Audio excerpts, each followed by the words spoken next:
No, the thing is that the change in Saudi Arabia is just happening so fast, so rapidly, which of course kind of confirms the idea that there is something very different about the ruling people right now and what's going on in their minds and what they care about. The crown prince very much took over all decision-making processes and all that. It's pretty much leading the cultural changes in the country. But the thing is, I mean, just 10 years ago, there was still a mandatory hijab law. It has been abolished. Now there is still kind of a law which is like vaguely dressing modestly, but there is no longer a Sharia enforcement. Saudi Arabia was one of the two countries that had this massive Sharia regulation and obligation, along with Iran. They abolished it. Along with that, allowing parties, then organizing a music festival and inviting the most Alcohol now legalized in certain places in Saudi Arabia. There is the famous little interview that was posted on Memory where he's affirming the Quran, but he's saying he rejects most hadiths and so on, and apparently doesn't think that they should apply legally. How many Saudis are estimated to be atheists? And 5 to 9% of Saudis are, people in Saudi Arabia are estimated, 5 to 9% are estimated to be closet atheists. There are always rumors and also news of whenever the crown prince travels internationally, goes to Western countries. You can already see him. Often he just takes off his whole thing and dresses like a regular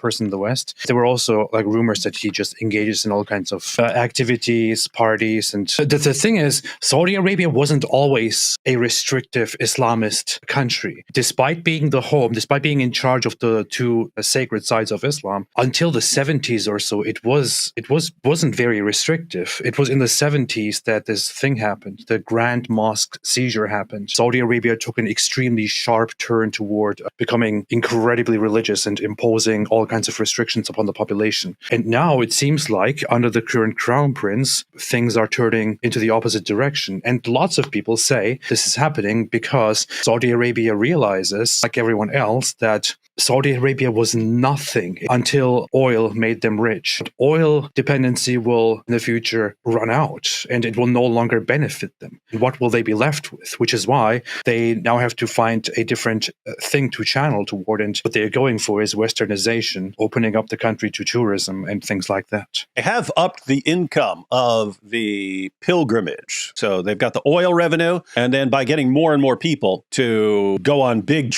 fancy trips to the Hajj, they make a lot of money that way. And by the way, that was kind of the original purpose of that whole setup. You'll all recall when we've gone in detail through the Quran, Surah 9, verse 28 through verse 33. This whole pilgrimage thing, it's all a money-making scheme. Not according to me, according to the Quran and the commentaries. According to Surah 9, verse 28, Muhammad was declaring that the pagans could no longer take the pilgrimage to Mecca, and Muslims became worried. The new Muslims in Mecca became worried. This is going to interfere with our trade with these people. It's going to interfere with our money in the city because we don't have a lot going on in this city. One of the things we got going through us is we got people coming in to take the pilgrimage here, and you're ruining them. And that's when Muhammad gives the solution in the very next verse. We're going to fight the Jews and Christians till they pay the jizya, so we're going to get paid that way. So you get paid with jizya. But the other way you get paid is if people convert. Then they're paying their zakat and they're taking the pilgrimage to Mecca. So you're worried about losing one source of revenue. I'm giving you all these extra sources of revenue. Isn't it wonderful? I mean, this is wild. It was just 2018 where women were allowed to start driving. In fact, one of the clips that Black Angel sent me, it was a woman saying, we weren't even allowed to listen to music a few years ago. We weren't allowed to listen to it. We weren't even allowed to listen to music. Before 2018, they weren't allowed to drive. Really, really wild here. As I pointed out, 5 to 9% of Saudis are estimated to be atheists. And that will, here's the comment here. If the trajectory continues, that is correct, Muhammad Hijab. If the trajectory continues, what's this going to be like in another 5 or 10 years? How did the country change this rap? I mean, that's like unprecedented. I've never seen this much change in a 5-year period. One of the things I thought was awesome about the internet that really was probably the main reason I focused on YouTube was I realized in the Muslim world, they've been able to keep their people insulated from criticism for 14 centuries. And all of a sudden, you've got open access to them.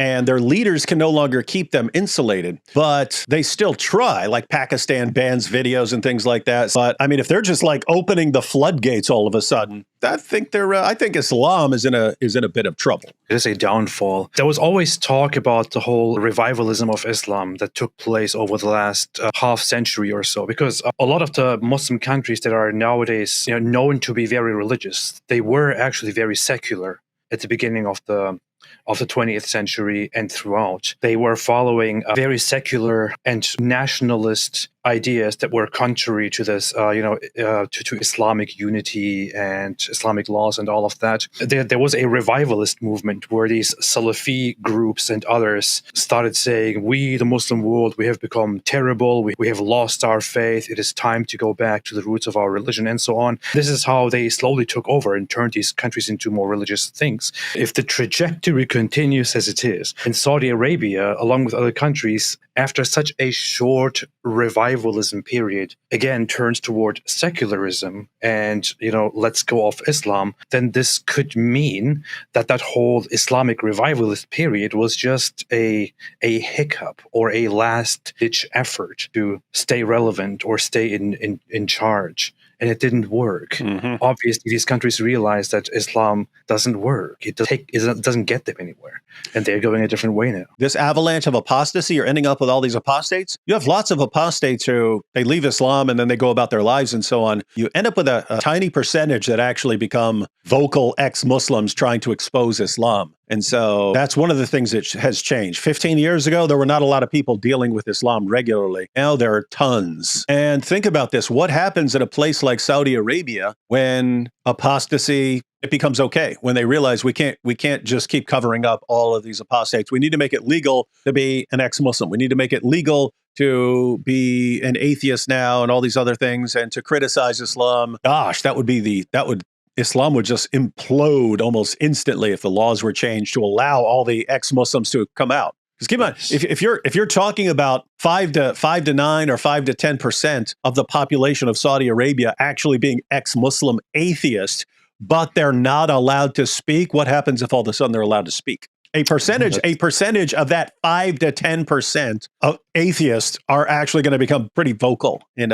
criticizing what they've had to keep their mouths shut about for a long time. That 5 to 10% atheist figure is old. I'm pretty sure it's from 2012. By the way, I'm all in favor of changing Saudi Arabia to Idemir Arabia. Yeah, that'd be a good one. You're right. That 5 to on the clip that Black Angel sent me was 5 to 9%, and those estimates are old. So you could, and given the rate at which things are changing, it does not take a long time.